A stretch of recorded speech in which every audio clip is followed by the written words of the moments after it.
In exercise 1, we're asked which statement is not always true. We're given 4 statements about the product and the sum of irrational and rational numbers. The Algebra Handbook is a great place to go to review what we know.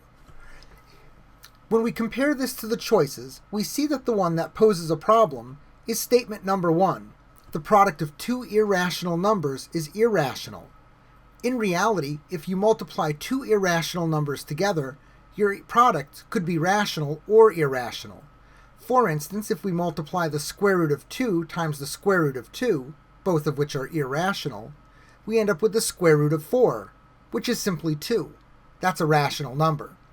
And so the product of 2 irrational numbers is not always irrational, which means that's the false statement, choice 1. In exercise 2, we're told about a satellite television company charging a one-time installation fee and a monthly service charge. The total cost is modeled by the given function, and we want to know which statement represents the meaning of each part of the function. Let's begin by identifying what we know. The satellite company charges a one-time installation fee, that's the fixed cost, and a monthly service charge, that's a variable amount. They use the function y equals 40 plus 90x. 40 is a fixed amount, or the initial value. 90 is the variable amount because it's attached to the variable. Let's match up what we know. We have a one-time installation fee. That's a fixed amount. It happens one time. So the 40 represents the one-time installation fee. We have a monthly service charge of $90. 90 is the monthly fee because it's 90 times however many months we subscribe to the service. We also know that y is the total cost, the installation fee, plus the monthly fee. And our variable x represents the number of months. If we read the choices carefully, we see that choice 2 represents the parts of this function. Y is the total cost, x is the number of months of service, $40 is the installation fee, the fixed cost, and $90 is the service charge per month. In exercise 3, we want to know what the roots to the equation 4x squared minus 100 equals 0 are. Remember, roots are simply solutions to an equation. We have several options for how we could solve this problem. The first option is to use factoring. First of all, make sure that the equation equals 0. It does. Next, factor out the greatest common factor, and notice that we're left with a difference of 2 perfect squares. We can factor the difference of perfect squares, and now we have the equation factored completely. Take each of the factors and set them equal to 0. Solve, and you'll have the solutions to the equation, or the roots. Start with 4 equals 0. There's no variable here, and so there's no 0 to be found. We'll disregard that. The second is x plus 5 equals 0. Solve that equation, and you get x equals negative 5. Negative 5 is one of the roots to the equation. Take the third factor, x minus 5 equals 0. Solve that equation, and we have x equals 5. 5 is the second root to the equation. So my solutions are negative 5 and positive 5. Choice 3. Another way you could solve this is by using inverse operations. This is actually a fairly simple equation. We have 4x squared minus 100 equals 0. We can easily use inverse operations here because we only have a single x, x squared. Begin by adding 100 to both sides. You have 4x squared equals 100. Divide by 4 to get the x squared alone, and we have x squared equals 25. Now, take the square root of both sides, don't forget to put the plus and minus in front of the square root of 25, and we have x equals plus or minus 5. That's 5 and negative 5. Again, choice 3. A third way you could solve this equation is by looking at a graph and identifying the zeros. If we graph the equation y equals 4x squared minus 100, and we identify the zeros, we see that we have a 0 at negative 5 and a 0 at positive 5. 5 and negative 5 are the roots or solutions to the equation. In exercise 4, we're given data from 2 different companies. Each of the companies has 4 employees, and their age and their salary is given to us. They ask us to compare a few things. Which statement is true?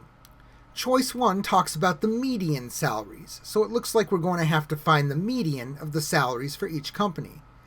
The second choice talks about the mean salary, or the average, so we'll have to find the means. The third talks about the range of the salaries, and so we'll have to calculate the range of the salaries for Company 1 and Company 2. The fourth choice talks about the average age, the mean age, and so we'll have to calculate the average age as well. Let's begin by looking at the salaries. If we put each list separately into the calculator and look at the one variable statistics, we find the average, the median, and then we can calculate the range, the maximum minus the minimum value.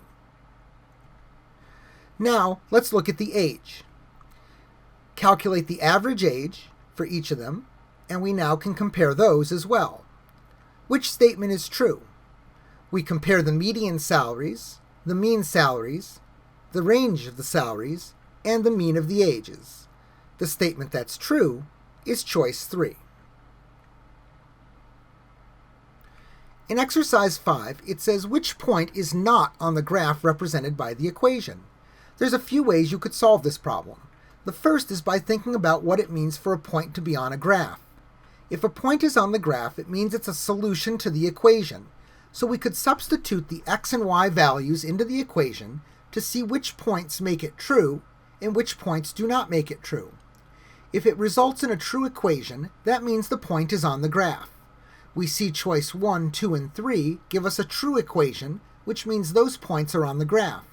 But choice 4 gives us a false equation, which means the point 3, -6 is not on the graph. Which point is not on the graph? Choice 4. Another way we could do that is by looking at the table of values generated by the equation y equals x squared plus 3x minus 6. Look in the table and identify each of the points. You do this using your calculator. We see the points for choice 1, 2, and 3 are included in the table of values. However, choice 4, the point 3, -6, is not. The actual point on the graph when x equals 3 is the point 3, 12. So again, choice 4 is not on the graph. It goes without saying that we could certainly look at a graph of the function and match the points on the graph as well. In this case, we would find that choice 4, 3, -6, was not on the graph. In problem 6, a company produces X units of a product per month, where C of X represents the total cost, R of X represents the total revenue, and we're given the functions for these. C of X is 300x plus 250, R of X is negative 0.5x squared plus 800x minus 100. And they want us to find the profit, R of X minus C of X. This is really just a fancy way of saying subtract two polynomials. We know that C of X is 300x plus 250, and we know that R of X is negative 0.5x squared plus 800x minus 100. We want to find R of X minus C of X, and so we simply take the two polynomials and we connect them with subtraction. Be sure to put them in parentheses because we have to remember to distribute that subtraction. Distribute the subtraction and change to addition. Now combine like terms, and we find that choice 2 is the solution. In exercise 7, we're given a series of points, and it says what is one point that lies in the solution set to the system of inequalities. Remember, a solution set to a system of inequalities is the area that's shaded by both. The points in that region cause both inequalities to be true simultaneously. If we look at each of the points plotted on the graph, we see that the one point that's in that region is point 1, and so choice 1 is the solution. Be careful, you might be tempted to choose point 2 because it's on the intersection. However, notice that one of the lines is dashed, meaning that the points on it are not included in that solution set. The point on the intersection of the two lines is a part of the solution that contains the solid line, but not a part of the inequality that contains the dashed line. And so that leaves choice 1 as the correct answer. In exercise 8, we want to find the value of the x-intercept of this graph. They give us the equation. Remember what an x-intercept is. An x-intercept is a 0. It's where your graph crosses the x-axis, where the output or the y value is 0. There are several different ways we could approach this problem. One option is to look at a graph. If we put the equation in slope-intercept form and graph it using our graphing calculator, we can see that there's a 0 or an x-intercept at the point 10, 0. 10 is the x-intercept. Another option is to look at a table of values. Take your equation, put it in the graphing calculator, and look at the table. Where is the 0? In other words, where is the output or the y value going to be 0? We see that happens when x is 10. And so once again, our x-intercept is going to be at 10. Finally, we can also use an algebraic approach. We know that the x-intercept is where y equals 0. We can substitute 0 in for y and then solve for the x value. When we do that, we find that x equals 10, and so the x-intercept is 10. Several different ways we can approach this problem. All of them will result in the same answer.